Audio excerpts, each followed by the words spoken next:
We're in Wakefield today with a company called Carryway, who supply a range of what are called powered light vehicles. So these are vehicles that are both smaller and lighter than traditional cars and vans, and which for some uses have real cost and operational advantages. And I'm here with Oliver Martin, the sales executive for the South. So let's start with this. What have we got here, please? Could you tell us a bit about the vehicle? So here we have the new Club Car Urban. This is quite unique in the fact that it can be a non-road legal, an L7E vehicle, or an N1, depending on the specs that you need. L7E is the top end, the biggest of the powered light vehicles. Exactly that. N1 is just tipping over into technically a traditional van, but it's sort of borderline, okay? Exactly that, exactly that. I mean, obviously an N1 will give you a slight advantage over the speed, but the advantage with the L7E is your lower maintenance costs, your lower speed, your lower liabilities, and things like that that allow a lower total cost of ownership of the vehicle. Okay, very good. And what sort of load carrying capacity, weight and volume? So as an L7E, this is 1,000 kilos in the back, and that's in a variety of guises. That could be either, as you see it now, a cage. It could be a cage tipper, drop sides, van box. All of the L7 categories will always be 2 seats in the front and a load tray on the back. This being a new vehicle, it features one of the most spacious cabins you can have in there, and because of its brand and its history of how it works, you've got a lot of creature comforts in this. Various heater options, stereos, things like that. So what have we got here? So this is our Melex 4 series. This is far more a cost-effective L7E vehicle, but this is key because this is far better off-road, for parks, for areas such as stately homes, things like that.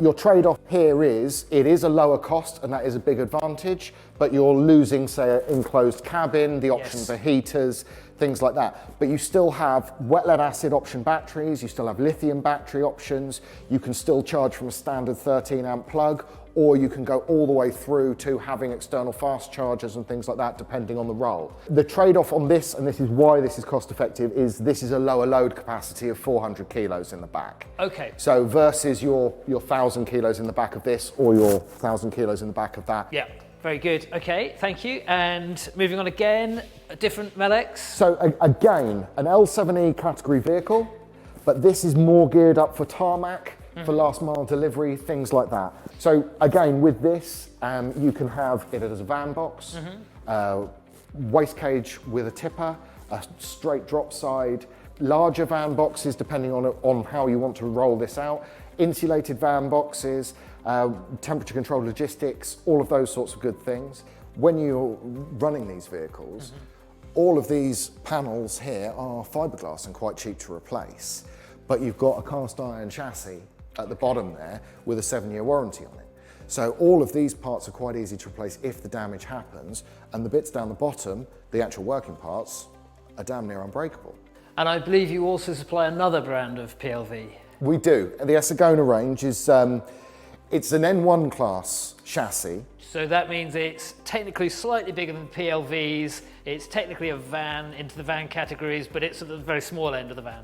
But what it does allow for is a higher battery size, so you can have longer range, and also it allows for multiple battery types, which means, and a heavier load, sorry, that allows for a very diverse range of utilities on the back. Things that are included with that can be done are the fire engine, or even the UK's first fully electric RCV. So that's a refuse collection vehicle, bin lorry? Exactly that, but what was so special about this was it was the first that had a wheelie bin lift and a high-level bin tipper to allow for waste transfer. But also, it was the first that could have a 3-to-1 compactor on the top, so it was perfect for recycling collections, perfect for food collections, and also because of the high-level bin tip and the way that it worked, it allowed people to, say, service small villages in city centres without being caught in the width restrictions and then tip straight into an RCV. And what are the main reasons that your customers opt for one of your vehicles as opposed to a more traditional car or van? Well, it's because of the total cost of ownership. Everything, the current state of play or the current models, how people purchase these things is They would buy it on a lease, or they'd buy it on a short-term HP, or they'd buy a second-hand vehicle, and they'd buy it for £4,000 or £5,000, wonderful. But the problem now with diesel engines is getting it through MOTs, particulate filters and all of that becomes very expensive. Yes, that makes sense. And I know more generally, PLVs, environmental performance, tends to be very good. And that shows real benefits for using zero-emission PLVs, even compared to zero-emission electric cars and vans, primarily because of two reasons: low energy consumption in use, and also being smaller, lighter vehicles with smaller batteries. There's fewer resources and less energy gone into making the vehicles in the first place. Exactly that. And also, because of these using the smaller drive systems and existing battery technologies and things like that, it means that you can charge this from a standard 13 amp plug, or from a 16 amp commando plug if you want to try, if you wanted a fleet-based approach, or each of them have external fast charger options that are all under £2,000. Yes. Well, it's a really fascinating sector and some really interesting vehicles. So I think the challenge now to fleet managers is to have a look at your fleet, to have a good look at their operational needs and try and work out how and if PLVs could replace some more conventional cars and vans, because of course if and when they do so, then there are both environmental and cost benefits. So great sector to be in, and thank you very much. Nice to meet you, Bob.